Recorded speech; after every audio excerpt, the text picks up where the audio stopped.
განვიხილოთ ზურგის ტვინის დაზიანება.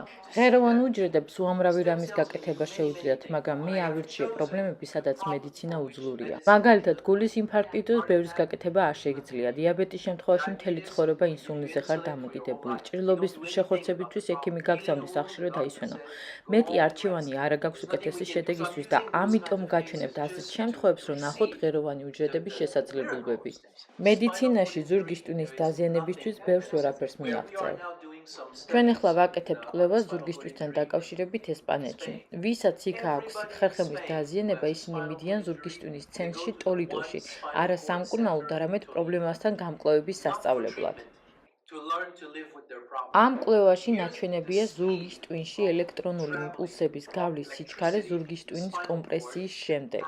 ეს არის ზურგის ტვინის დაზიანების პირველი დღე, ეს კი ზუსტად 1 კვირის შემდეგ შედეგი. თუ თავგებში ზურგის ტვინის დაზიანების დროს გამოვიყენებთ ღეროვანი უჯრედების გადმოსტყორცნის მეთოდს, მდგომარეობა გაცილებით სწრაფად უმჯობესდება. ხოლო ეს არის იმნაერთი შედეგი, რომელიც ეხმარება ღეროვან უჯრედებს ქსოვილის მიგრირებაში და გამრავლებაში. თუ ჩვენ გამოვიყენებთ ორივე მეთოდს, კერძოდ ღეროვანი უჯრედების გადმოსტყორცნისა და შემდგომ მათი მიგრირების მეთოდს, დაახლოებით 50%-იანი გაუმჯობესებას ვუღებთ. აქ ხედავთ ხერხემლის სხვადასხვა ნაწილს, კისერს, წელს, მენჯს. ის ნერვული ქსოვილი, რომელიც არ სტიმულირდება, ატროფირდება. მაგალითად, თუ თაბაშირში გაქვთ ხელი, 6 კვირის შემდეგ კუნთი დაპატარავდება. აქ ნაჩვენებია ღეროვანი უჯრედების მოქმედება ნერვულ ქსოვილზე. ეს კვლევა განსაზღვრავს თავგვებში მობილურობას. ეს არის თავგვების კონტროლირებადი ჯგუფი ხერხემლის დაზიანებით და როგორც ხედავთ, მათ მცირედ აღადგინეს მოძრაობა, ხოლო ამ ორი ჯგუფიდან ერთ-ერთს გაუკეთეს